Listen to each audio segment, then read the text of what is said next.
కూడా చాలాసేపు అయినట్టుంది. ఇంకా రాలేదేంటి?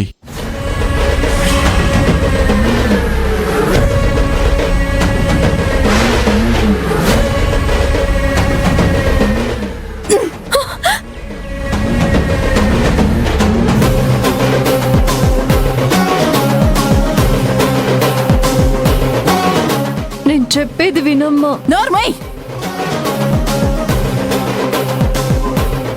ఇప్పటిదాకా నాకు అబద్ధాలు చెప్పి మోసం చేసింది చాలేదా? ఇక జీవితంలో కుస్తీ పోటీలకు వెళ్ళనమ్మా అని మాటిచ్చిన నా కూతురు నన్ను పిచ్చిదాన్ని చేసి మళ్ళీ ఆ కుస్తీ పోటీలకు వెళ్ళిందంటే మీకులాగా ఏ కాళ్ళు చేయ వెర్రగొట్టుకుని కదలకుండా మూలన పడితే తన జీవితం ఏమైపోవాలండి? నా వల్ల కాదు. ఈ అబద్ధాలని మోసాలని భరించడం ఇక నా వల్ల కాదు. అమ్మా, నువ్వు అనుకున్నట్టు నేను కుస్తీ పోటీలకి వెళ్ళలేదమ్మా. అప్పులు కట్టడానికి, వడ్డీలు కట్టడానికి డబ్బులు అవసరమై కుస్తీ రింగ్ లోనే స్వీపర్ గా పనిచేస్తున్నానమ్మా.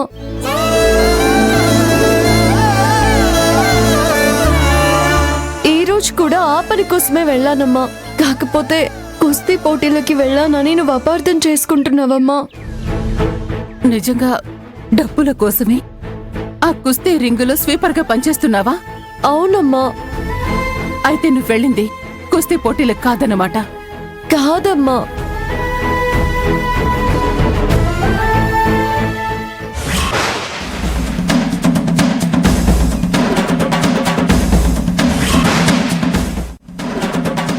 నీకు జన్మనిచ్చిన తల్లి మీద ఒట్టు పెట్టి నిజం చెప్పవే. నువ్వు వెళ్ళింది కుస్తీ పోటీలకా లేదంటే ఆ పోటీల్లో ఓడవడానికా? చెప్పవు. అమ్మా, నేను చెప్పేది వినమ్మా. ఇంకా ఏంటే నువ్వు చెప్పేది నేను వినేది? నా వల్ల కాదు. ఈ మోసాన్ని భరించడం నా వల్ల కాదు. అమ్మా, వద్దమ్మా. వదలవే. వదలండి. అమ్మా, వదలండి. నేను చచ్చిపోతాను. అమ్మా, ప్లీజ్ అమ్మా. వదలమ్మా. అమ్మా, నీకు ఏమైనా పిచ్చి పట్టిందా? అయినా నేను కుస్తీ కాంపిటీషన్స్ కి వెళుతుంది ఛాంపియన్ అనే పేరు తెచ్చుకోవడానికో, ఆ వచ్చే పేరు ప్రతిష్టలతో గర్వంగా తిరగడానికో కాదమ్మా. నాన్నని బ్రతికించుకోవడానికి.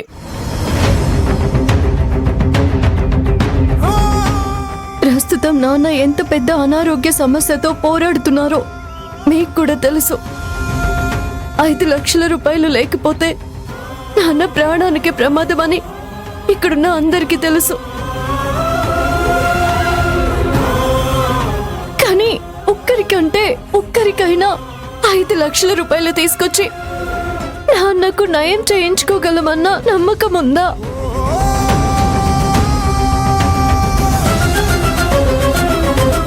లేదు.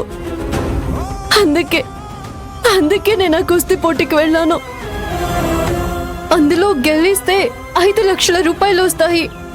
ఆ డబ్బుతో నాన్నకు నయం చేయించుకోవచ్చన్న ఆశతో, నమ్మకంతో వెళ్ళాను.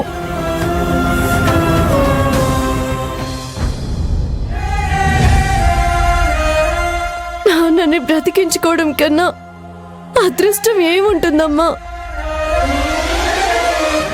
నాన్నని బ్రతికించుకోలేనప్పుడు కాలిరిగితే ఏంటి, ప్రాణం పోతే ఏంటి?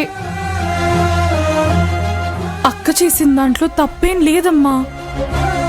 తనేం చేసినా కుటుంబం కోసమే చేస్తుంది, కుటుంబం కోసమే పోరాడుతుంది.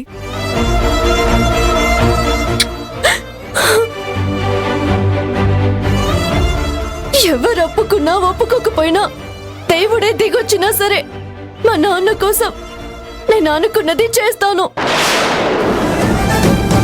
ఆ కుస్తీ పోటీలో గెలిస్తేనే తప్ప నా నాన్న బ్రతకరు అంటే ఒక్కసారి కాదమ్మా, 1,00,000 సార్లైనా నేను పోటీలకి వెళ్తాను.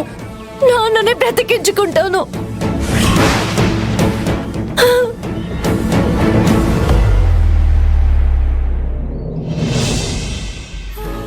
అవును రాములమ్మ, ఎప్పుడు బిడ్డలు తప్పు చేస్తే బాధపడాలి, తప్పుడు దారిలో వెళ్తే బాధపడాలి. కానీ మన దురదృష్టం ఏంటో, కూతురు సక్రమ మార్గంలో వెళ్తున్నా కూడా మాటలు పడాల్సిన కర్మ పట్టింది.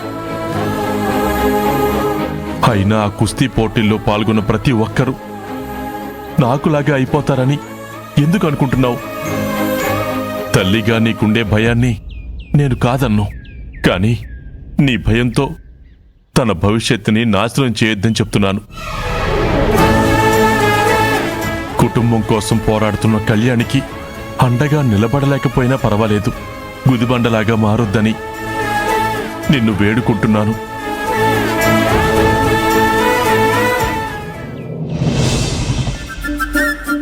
ఇదిగో ఆంటీ 50 రూపాయలు ఇవ్వు. చేతులు ఖాళీ లేవు, తర్వాత రాపో. ఆ? చేతులు ఖాళీగా లేవా?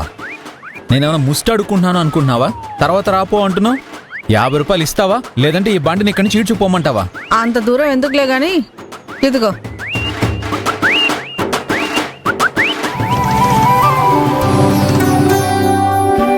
రే ప్రసాద్, ఏంట్రా అందరూ కట్టకట్టుకొని వచ్చారు? పాత ఎంఆర్ఓ గారు ట్రాన్స్ఫర్ వెళ్ళిపోయారు కదా. అవును, వెళ్ళి కూడా 3 రోజులు అవుతుంది కదా. కదా, ఇప్పుడు ఆ ప్లేస్ లోకి కొత్త ఎంఆర్ఓ గారు వచ్చారా? అవునా? అవునరా, ఆయన ఆఫీస్కి రాకముందే మనం ఇంటికెళ్ళి కలిసి ఆయన బ్లెస్సింగ్స్ తీసుకున్నాం అనుకో, రాబోయే కొత్త కాంట్రాక్టులన్నీ మనకే ఇస్తాడు. చాలే, ఆయన ఏమన్నా తిరుపతి వెంకటేశ్వర స్వామి అడగగానే అద్భుతమైన కాంట్రాక్ట్లన్నీ మనకే వచ్చేలా చేయడానికి? ఒరే పిచ్చోడా, మనమేమైనా ఒట్టి చదువుతో వెళ్తామా? కాస్ట్లీ గిఫ్ట్లు తీసుకెళ్దాం, ఆయన్ని కాకపట్టి కొత్త కాంట్రాక్టులన్నీ పట్టేద్దాం. ఎలా ఉంది ఐడియా? పరమ చండాలంగా ఉంది. ఏయ్, కాకా పట్టే వాళ్ళని చూస్తే నాకు పరమ అసహ్యం. మీరందరూ గిఫ్ట్లు తీసుకెళ్ళండి, నేను మాత్రం ఏ గిఫ్ట్ లేకుండా వస్తాను. ఎంత సిన్సియర్గా, ఎంత డిసిప్లైన్గా, నేనెంత హార్డ్ వర్క్ చేస్తానో ఆయనకు అర్థమయ్యేటట్టు చేస్తాను. ఆయన దృష్టిలో మంచి మార్కులు కొట్టేసి అన్ని కాంట్రాక్టులు నేనే పట్టేస్తాను. మీరు మాత్రం రకరకాల గిఫ్ట్లు తీసుకురండి, ఎందుకంటే మీరు కాకా పట్టడానికే వచ్చారని ఆయనకు అర్థం అవ్వాలి కదా. ఏ గిఫ్ట్లు తీసుకురాని నన్ను చూసి వీడు చాలా సిన్సియర్ అని అనుకోవాలి. దాంతో ఆ కాంట్రాక్ట్లన్నీ నాకే వచ్చేస్తాయి. అన్నట్టు నా ప్లాన్ మొత్తం మీతో చెప్పేశానేంటి?